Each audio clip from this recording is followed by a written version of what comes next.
नारद जी खड़े हो गए और एकदम बोल पड़े, अरे सुनो सुनो, निस्वार्थ प्रेम की मूर्ति है मेरे विष्णु भगवान, मेरे नारायण प्रभु,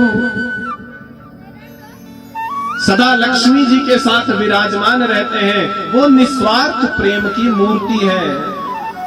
तो तभी सभा से ऋषि मुनियों ने, नारद जी नहीं महाराज, भगवान विष्णु भी निस्वार्थ प्रेम की मूर्ति नहीं, क्योंकि वो भी समय समय पर इस पृथ्वी पर अवतार लेने के लिए लक्ष्मी मैया को छोड़ करके आ जाते हैं। बोले फिर कहां है निस्वार्थ प्रेम? तो तब एक स्वर में वो समाज बोला कि मेरे भोले बाबा, बोले शंकर भगवान की, बोले मेरे भोले बाबा निस्वार्थ प्रेम की मूर्ति है।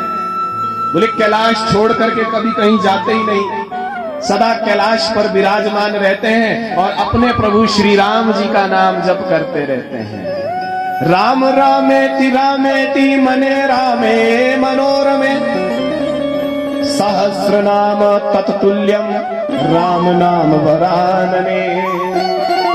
सदा राम नाम की समाधि में संलग्न रहते हैं मेरे भोले बाबा। भोले बाबा निस्वार्थ प्रेम की मूर्ति है।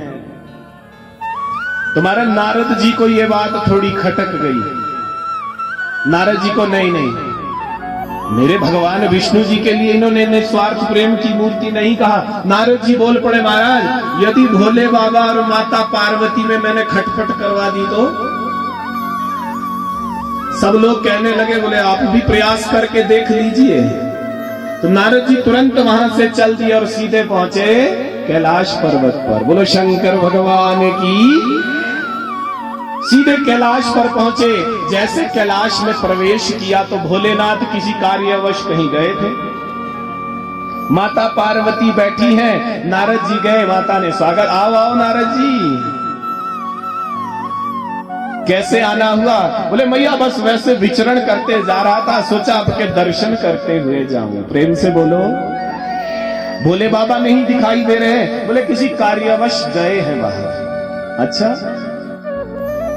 अब नारद जी तो अपना कार्य सिद्ध करने आए हैं।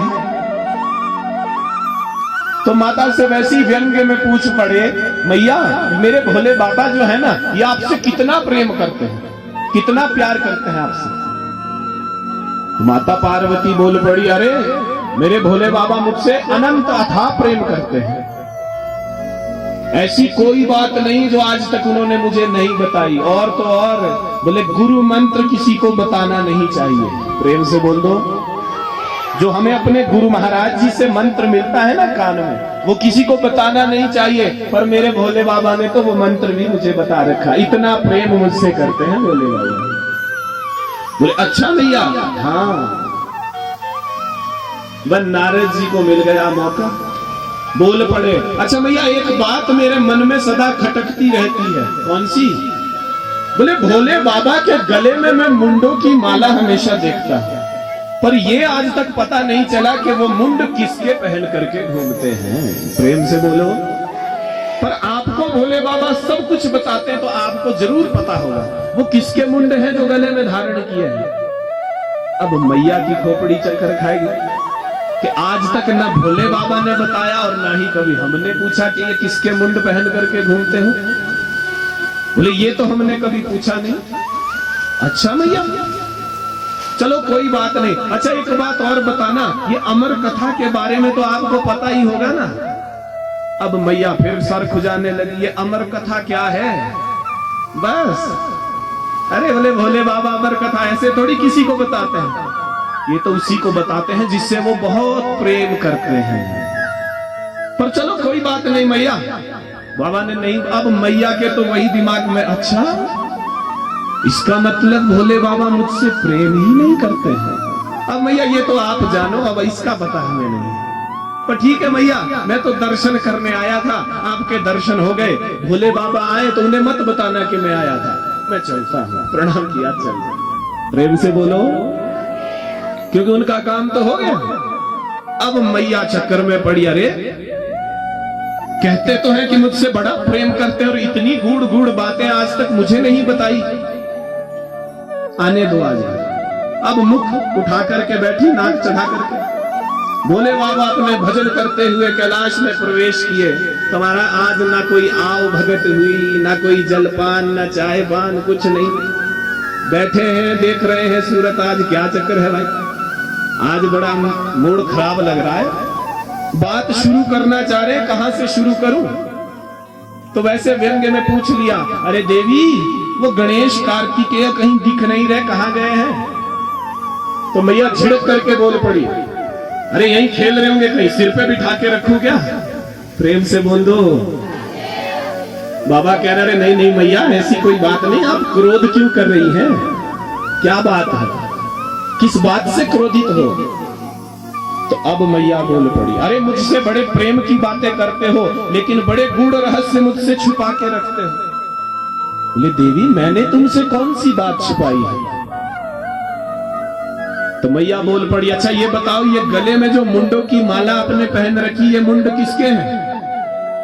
बोले बाबा मुस्कुराए और, अरे देवी इतनी सी बात को लेकर के इतनी नाराज हो रही हो? अरे देवी ये जो मुंड मैंने गले में धारण किए, ये किसी और के मुंड नहीं, ये सारे के सारे मुंड तुम्हारे हैं। प्रेम से बोलो। देवी इतनी बार तुम्हारा जन्म हो चुका है और इतनी बार तुम मर चुकी हो, और जब भी तुम्हारी मृत्यु होती है तो तुम्हारे मुंड को मैं अपनी माला में धारण करके अपने गले में धारण करता हूं। इतना प्रेम मैं तुमसे करता हूं। अब मैया की खोपड़ी तो और चक्कर खाएगी कि अरे बाबा तुमने ऐसी कौन सी बूटी पी रखी है कि मैं तो इतनी बार मर गई और तुम एक बार भी ना मरे? प्रेम से बोलो, ऐसी कौन सी? अच्छा और एक बार बताओ, ये अमर कथा क्या है? अब जब अमर कथा के बारे में पूछा तो बाबा भी चक्कर में पड़ गए कि अमर कथा के बारे में कौन बता के चला गया। जब ध्यान लगा के देखा, हो ब्राह्मण देवता आए थे, अपना काम करके गए हैं।